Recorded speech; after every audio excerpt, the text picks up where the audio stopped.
আমি আবারও বলছি, আজকের সমাজে নারী অধিকার নিয়ে কথা বলা এটা অনেক সহজ।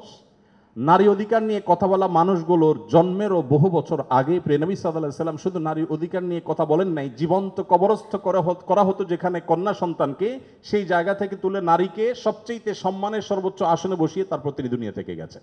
বাবার সম্পদে ছেলে যদি 2 টাকা পায়, মেয়ে 1 টাকা পায়, এখানে মেয়ের প্রতি অবিচার করা হয়েছে। আপনারা জানেন এর মতো হাস্যকর একটা দাবি আরেকটি হতে পারে না।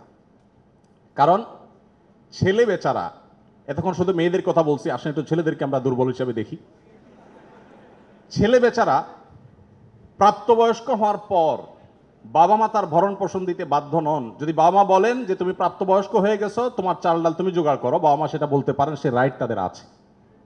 বিয়ে এখনো বেচারা করে নাই, মাত্র প্রাপ্তবয়স্ক হয়েছে।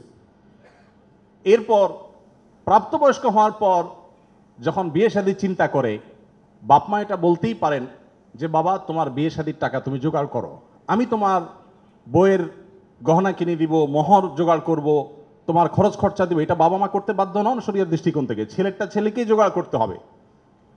আপনাদের অনেকগুলো প্রশ্ন আমার কাছে আসছে, এর মধ্যে সবচেয়ে কমন যে প্রশ্ন বারবার এসেছে সেটা হলো যুবকদের প্রশ্ন, বাবা মা বিয়ে দিতে চায় না, আমরা কি করব? আমি সে প্রশ্ন উত্তরে যেতে পারবো কিনা জানি না, তবে তরুণদের আহাজারে আমাকে খুব কষ্ট দেয়। কারণ আমি খুব বেশি বয়সে বিয়ে করিনি, আমি এখন নানা হয়েছি, আপনারা অনেকে জানেন। আমার এই বয়সে আমি নানা হয়েছি, এটা অনেকে শুনলে আসমান থেকে নাজিল হওয়ার উপক্রম হয় যে কিভাবে সম্ভব।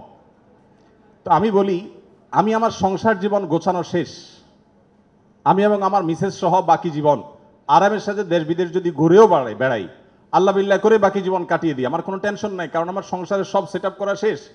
সে সমস্ত মানুষদেরকে দেখে আমার করুণা হয়, মায়া হয়, যারা আর্লি ম্যারেজকে দোষণীয় মনে করে, তারা অনেক বেশি দেরি করে তথাকথিত নিজের পায়ে দাঁড়ানোর কথা বলে 30-35 পার হওয়ার পর বিবাহ শাদী করেন। এই মানুষগুলো তাদের ছেলে মেয়ে হইতে হইতে, প্রথম তো আবার ছেলে মেয়ে নেওয়া যাবে না, একটা লম্বা সময় এনজয় করতে হবে, 40-এর পর হয়ে যায় ছেলে মেয়ে হতে হতে। এরপর এই ছেলে পড়ালেখা করে গ্রাজুয়েশন করতে করতে 55-60 ছুঁই হয়ে যায়, ততক্ষণে সংসারের ঘানি টানতে থাকে। আল্লাহ না করুন ছেলেটা যদি অমানুষ হয়, এই বেচারা বৃদ্ধ বয়সে আর যাওয়ার কোনো উপায় নাই। আবার সন্তান তো 1টা বা 2টা বেশি নেওয়া যাবে না, তাহলে তার দুঃখের কোনো শেষ আছে? আর আমার সব কিছু কমপ্লিট। এখন ছেলে মেয়ে যদি বেশি বেতাল হয়, বেলাইন হয়, সোজা কানটা মলে দিয়ে দরজা দেখা দিতে কোনো অসুবিধা নাই। কারণ আমার 2nd, 3rd, 4th অপশন আছে, অনেকগুলো সন্তান আছে। আর দ্বিতীয়ত আমার বয়সে এখনো অনেকখানি বাকি আছে। যাই হোক, আমি সেদিকে যাচ্ছি না। আমি যেটা বলছিলাম সেটা হলো, ছেলেদের এই বেচারাদের যে অসহায়ত্ব, এটার কথা কেউ বলে না। দেখেন, আমিও নারীদের ওয়াজি করে গেলাম, ছেলেদের অসহায়ত্বের কথা একটু বলি। এই বেচারারা যতদিন বাবার সংসারে থাকবে, তোমার ঘানি তুমি টানো, বাবা মা বাধ্য না। মেয়েকে কিন্তু এটা বাবা বা মা বলতে পারেন না। এরপর যখন বিয়ে হবে, বিয়ের সময় ওই যে ছেলেরা চিরকুট নিয়ে আসে, হুজুর একটু বলে দেন আমার আব্বা এখানে আছে। আমি পল্টনে একটা হোটেলের উদ্বোধনী দিনে আমার এক বন্ধু মানুষ সেখানে গেছিলাম, এক ছেলে তার বাবাকে ধরে আমার কাছে নিয়ে আসছে, এসে বলছে হুজুর আপনার অনেক ওয়াজ শুনছি, আজকে আমার বাপরে হাতের কাছে পাইছি, আমাকে বিয়ে দেন, আমি বহু বলছি, আজকে আপনি হাতে নাতে বলেন। আমি নিজের লজ্জা লাল হয়ে গেলাম, ছেলে কি বেহায়ার মতো কথা। যাই হোক, তো এই বেচারারা বিয়ে করতে যাবে, বাপ বলে যে কি করো তুমি, বিয়ে করবে মানে টাকা কামাই করো। মেয়েদের বিয়ের সময় কি বাবা মা এটা বলে তুমি কয় টাকা কামাই করছো তোমার বিয়ে দিব? বলার সুযোগই নাই, রাইটই নাই।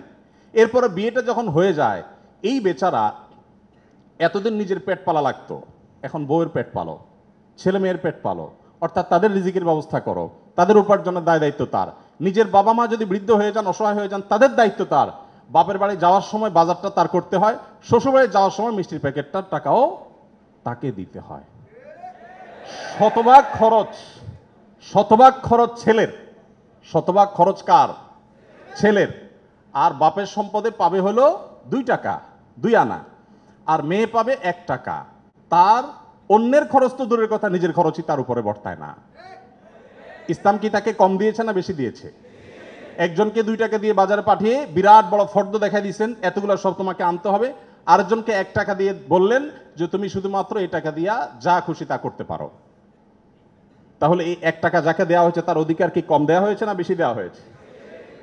আল্লাহর সাথে পাল্লা দিলে গোল্লা যাওয়া ছাড়া কোনো উপায় থাকে না।